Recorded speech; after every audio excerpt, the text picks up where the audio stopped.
पुण्यात पुन्हा हुंडाबळी 20 लाखांच्या मागणीनंतर स्नेहा झेंडगे यांची आत्महत्या। राखी पौर्णिमेला भावाला बोलावल्यास जीवे मारण्याची पतीकडून धमकी। आंबेगाव बुद्रुक परिसरातील घटना। 7 जणांविरोधात गुन्हा दाखल।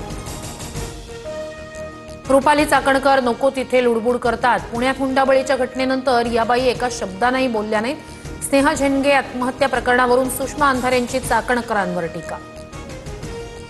बुलढाण्यात जोरदार पाऊस। नदी नाले दुथडी भरून नदीला पूर आल्यानं नदीकाठावरील शेती पिकांचं नुकसान।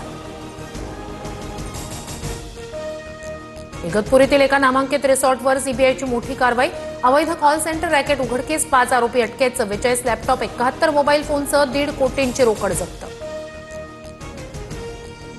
विमानाप्रमाणेच ट्रॅक्टर ट्रॉलीमध्ये ब्लॅक बॉक्स लावण्याच्या निर्णयाला कोल्हापुरातून पहिला विरोध।